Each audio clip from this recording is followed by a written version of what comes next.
શાસ્ત્રી મહારાજનો સંબંધ ક્યાંથી મને લાઈટ થઈ, હું એકદમ શાંત થઈ ગયો.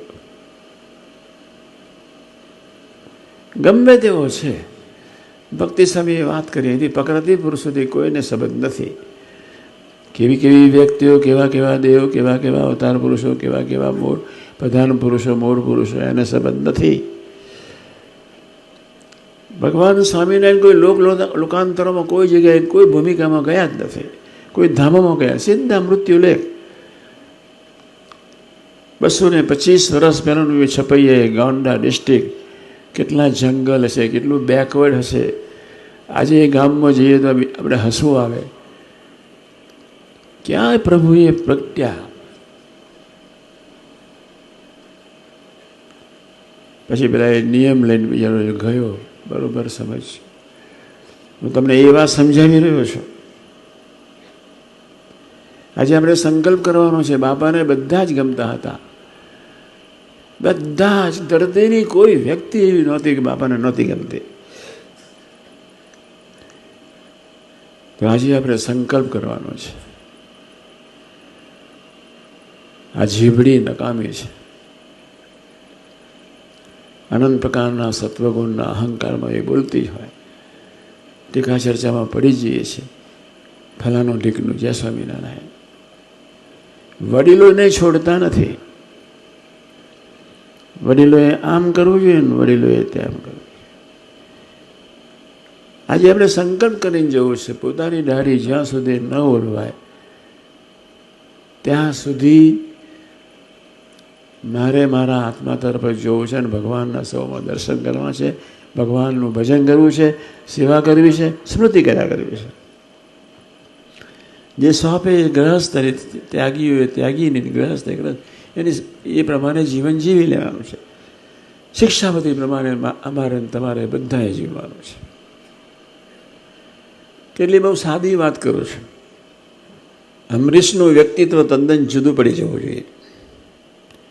તમારા ઘરની આજુબાજુ બીજા બિચારા પડોશના સત્સંગી હોય, અમરીશ જુદો પડવો જોઈએ. એની આંખથી, એની વાણીથી, એના વર્તનથી, એના વિચારોથી, એની સેવાની ભાવનાથી, એની આત્મીયતાથી.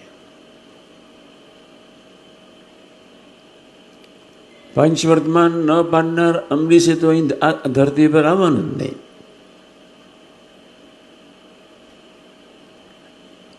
બરોબર સમજો. કદાચ આવી ગયા હોય તો નહીં આવતા. રડીને બાપ કોઠારી સામે ફૂવા બધાને મળીને પ્રાર્થના કરજો, રડીને પ્રાર્થના કરી લેજો. પંચવર્તમાને યુક્ત ન વર્તનાર એવો અમરીશ, એને આ દેશ, આ ધરતી પર નહીં જ આવવાનો. હવે એક બીજો નિયમ લઈને જઈએ છીએ. રાત્રે પ્રથમ 16 અને 18 પ્રમાણે સ્વાધ્યાય ભજન કરીને, પ્રાર્થના કરીને, નફો તોટો નિપટાવીને પછી રાત્રે પઢવા જવું. બસ તમારા આખા જીવનને પરિવર્તન કરવા માટે, સંબંધ બાંધવા માટે એક જ નિયમ કાફી છે. હમણાં પતનાદ લઈને હું બેસું છું. પ્રથમ 5 મિનિટમાં સમજાવું છું. બરોબર વિચાર છે. આપણે એવરેસ્ટ સુધી પહોંચવું છે. અક્ષરધામની યાત્રા આ દેહ કરીને પૂરી કરવી છે. શ્રીમદ રાજચંદ્રજીએ એક કાતિલ વાત લખી છે. આત્મભ્રાંતિ સમરોગ નહીં, સદગુરુ વૈદ સુજાન. ગુરુ આજ્ઞા સમપથ્ય નહીં, ઔષધ વિચાર ધ્યાન. આત્મભ્રાંતિ સમરોગ નહીં. શું તમને સમજાવું?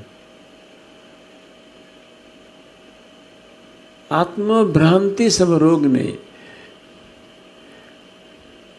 આત્માને ભૂલીને 24 કલાક નિરંતર દેહાધ્યાસની ભાવનાથી જીવન જીવનાર આપણે,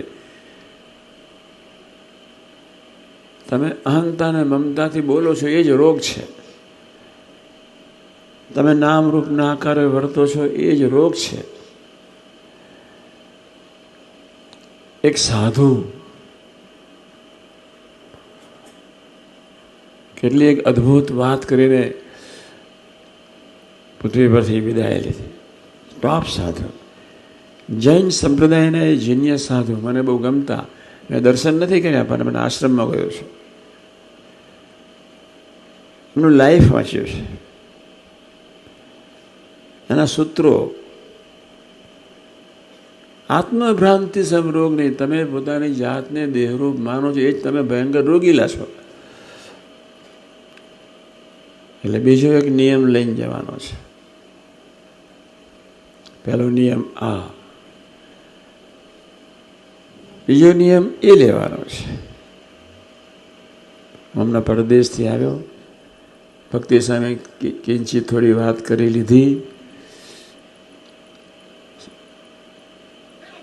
અપેક્ષા હરિધામના સમાજ પાસેથી એટલી રાખી, સ્વાધ્યાય ભજન કરીને સુવાનું. એક બીજી વાત કરી, જે દિવસે આવ્યો હરિધામમાં સૌની રીતે ભક્તિપૂર્ણ સંતોએ, અમરીશોએ, સહિષ્ણુએ સન્માન કર્યું. એ લોકોને એટલું જ કહ્યું, એક સ્વાધ્યાય ભજન, પ્રથમ 16 પછી સુવાનું. પ્રથમ 27, 37, મધ્ય 28, 41, છેલ્લા 7 ને 11, એ ઉપર બી ધીમે ધીમે ધીમે સ્વાધ્યાય ભજન કરતા રહેશો.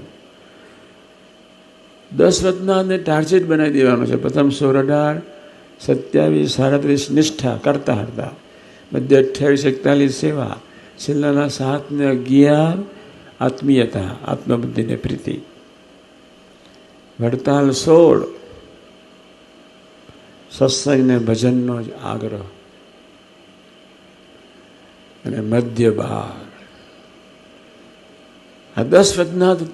આખા વર્ષમાં 10 વચનાથ ઉપર સ્વાધ્યાય ભજન કરતા કરતા કરતા આગળ જજો. બીજી વાત મેં કરી,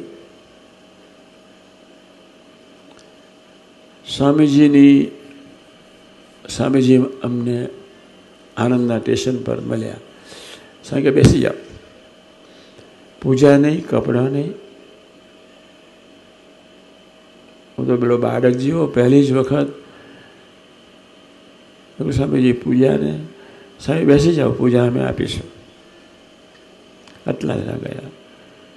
પહેલું જ વિચરણ જંબુસર તાલુકામાં એ ગામડામાં કીમોજ ને કાવા ને ટુંડજ ને એ ગામોમાં શરૂ થયું. નાર ગામમાં ગયા અમે,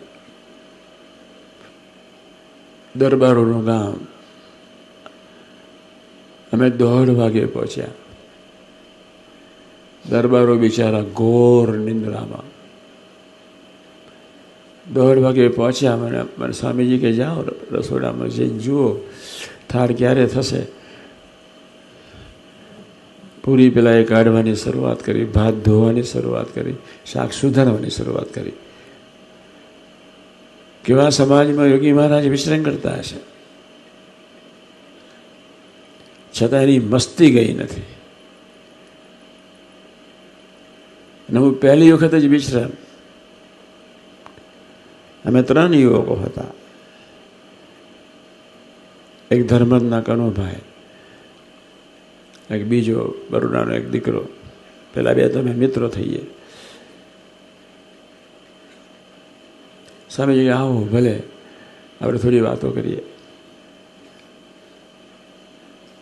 સ્વામી મારી સામે જોઈને કે હું આત્મા છું એવું માનો. આ પહેલું વાક્ય નીકળ્યું, પહેલું જ વાક્ય મારી અને સ્વામીજીની વાર્તાલાપમાં. પહેલું જ વાક્ય, હું આત્મા છું એવું માનું. અનંતકાળથી હુંના પ્રભાવમાં જીવેલા આપણે સૌ. પણ એને શું કરાવવું છે એનો ખ્યાલ આવ્યો થોડો. એટલે બીજો નિયમ તમારે એ લેવાનો છે, 2 ટાઈમ, સવારે પૂજા વખતે, રાત્રે સૂતી વખતે.